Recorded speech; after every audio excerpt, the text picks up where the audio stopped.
In 1223, shortly after the Battle of the Kalka River between the Mongols and various Rus principalities, a group of Russian men are traveling through the forest to hunt. Two of them have brought their children, Nastya, a girl that likes to play the flute, and Kolovrat, a boy that dreams of becoming a warrior and the prince's guard.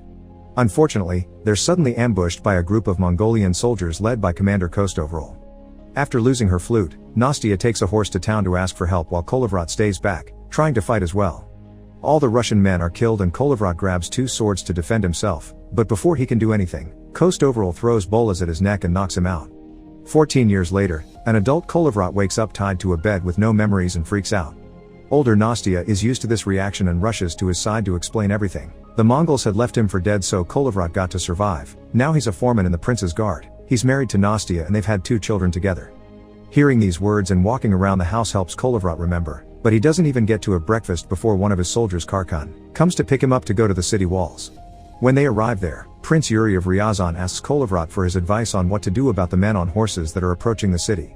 Because they can't see their flags yet, Kolovrat tells them to wait before attacking, and this turns out to be the smart thing to do. It's not the Mongols, it's another prince and his men that have come for the christening of Yuri's grandson. Afterward, Kolovrat takes over the training of the soldiers. Yuri's son Fedor arrives late because he was busy with the preparations for the christening of his son, of whom Kolovrat will be the godfather. Kolovrat asks him to show his skills and Fedor gladly takes the challenge, but he only ends up embarrassing himself and leaving. Once training is over, Kolovrat returns home with gifts for his family, a little hedgehog for his kids, and a new flute for his wife that he's carved himself. Nastya loves it and puts it in a box to keep it safe, but inside that box, Kolovrat finds dozens of flutes because he's carved one for her every day and keeps forgetting about it. Later, the christening ceremony is interrupted by a citizen announcing that the Mongols are coming. Everyone runs to hide, but Kolovrat stays with the baby until the priest is done with his blessing. After Yuri and his men notice the huge amount of soldiers the Mongols are bringing, they give orders to close the gates and not let anyone leave until they decide what to do. The prince holds a meeting to discuss the problem. Fedor thinks that their Russian warriors are better so they could defeat the Mongols even while outnumbered, while other advisors think they should pay tribute. This would leave the city poor, but at least they would survive. Yuri decides to buy time to see if they can ask neighboring cities for help, so he wants Fedor to take the best guards and go negotiate with the Mongols. Meanwhile, Kolovrat leaves the meeting in the middle of it to check the state of the city, where everyone is panicking and running to find shelter. He bumps into a medicine man called Zakar that begs Kolovrat to allow him to go out in exchange for potions, but Kolovrat reminds him that the city is surrounded and there's no escape. Afterward, he returns home only to find Yuri there with an order. Kolovrat must gather his men and go with Fedor to see the Mongols. Kolovrat doesn't think it's a good idea because of his memory issues, and Nastya agrees with him, breaking down into tears and begging the prince to reconsider. However, Kolovrat is the man Yuri trusts the most, so he doesn't change his mind. The soldiers gather near the gates to get going. Khan is going as well, and since they'll need a translator, Kolovrat chooses Zakar to come too because he understands the Mongols' language. Still worried about her husband, Nastya brings over their maid Lada, who just learned how to help Kolovrat in the morning so she can go with him while Nastya stays home with the kids. Once their wagon is loaded with riches, the group takes off and travels to the Mongolian camp, where they're directed to the tent of their leader Badu Khan, grandson of Genghis Khan. Their offerings are well received, so they're invited to sit and share some drinks, and they take the chance to ask the Mongols what they want.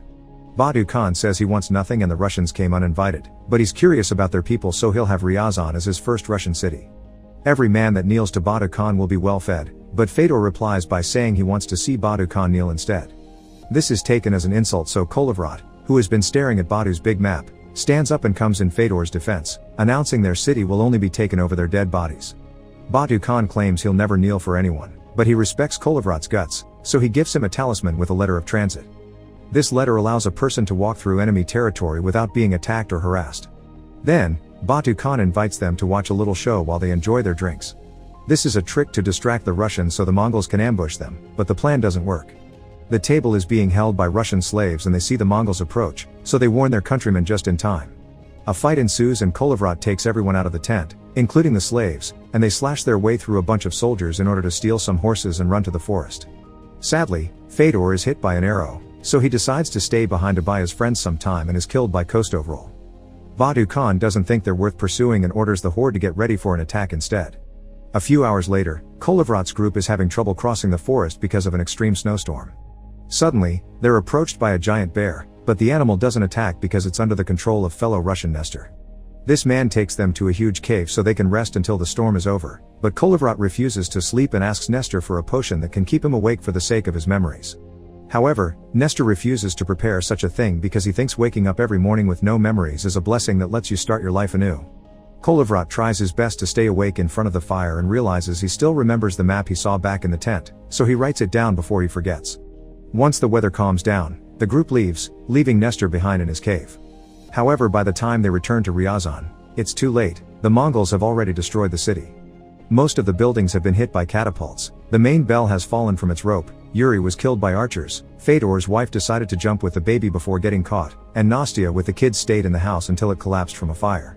After finding the flute he carved among the ruins of his home, Kolovrat gathers his men and together they raise the bell again to make it ring so any survivors will come out from their hideouts. There aren't many people left, and various of these survivors are children.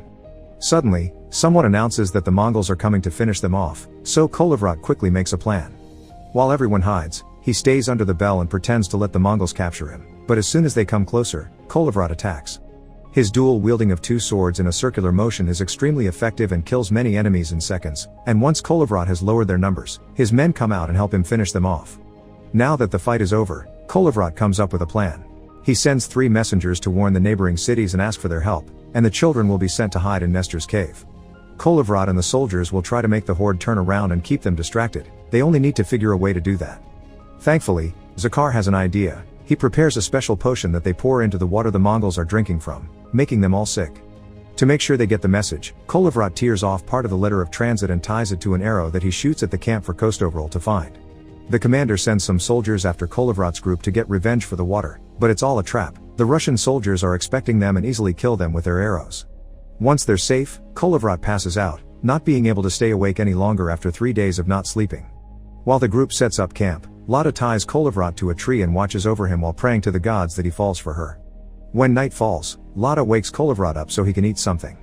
However, she unties him before she's done reciting all the important facts for him to remember, so Kolovrat escapes and attacks his friends. It takes quite a number of men to hold him down, and it's thanks to Karkan's words that Kolovrat comes to his senses.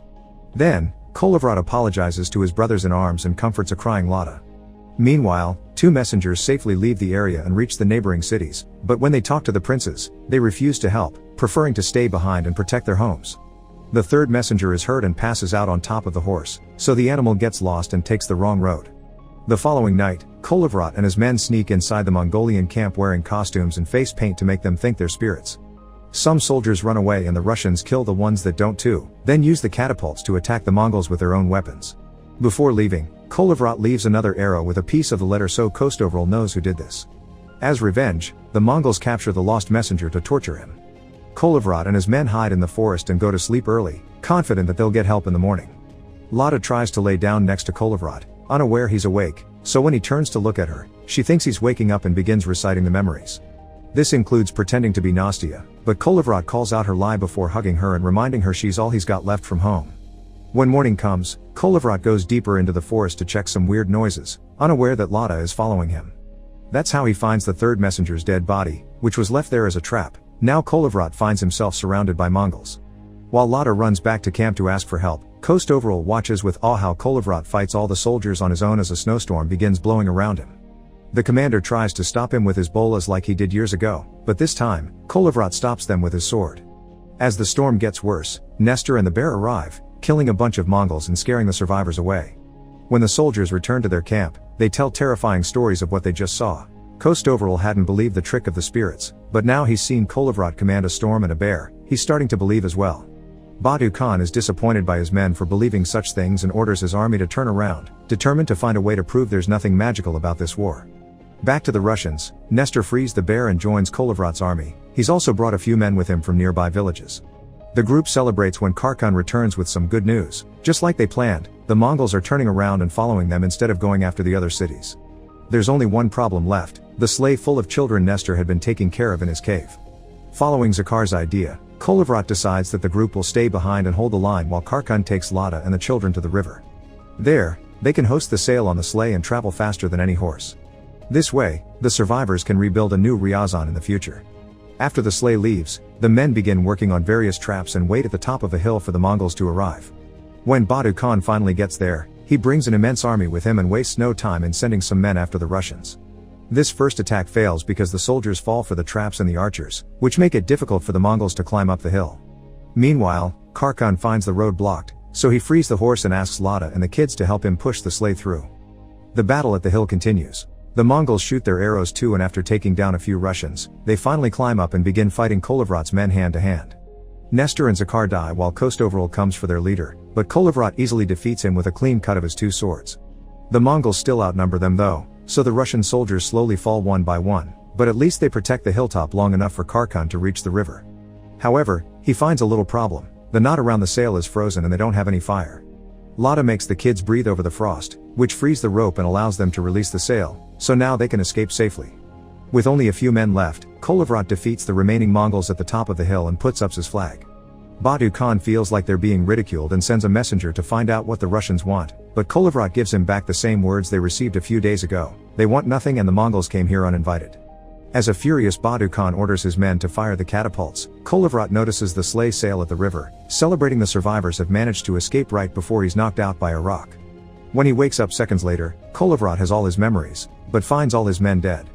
As a last honorable move, he goes down the hill, protecting himself from any attack by showing the talisman. Kolovrat falls to the ground and tells Badu Khan one day his people will have their revenge, then drops the talisman on the snow, asking the Mongolian leader to take it back. Badu Khan does as asked and Kolovrat smirks, pointing out he did make Badu Khan kneel for him after all before dying. Badu Khan is impressed by Kolovrat's heroics, saying this would be the warrior he trusted the most if he were one of his, then asks his men to give him a hero's burial. 5 years later, Khan is the leader of the Novgorod Vladimir army. He inspires his men by reminding them of Kolovrat's sacrifice and noble fight before guiding them into what would become known as the Battle on the Ice. Make sure to subscribe and turn on notifications so you can watch more videos like this. Thanks for watching.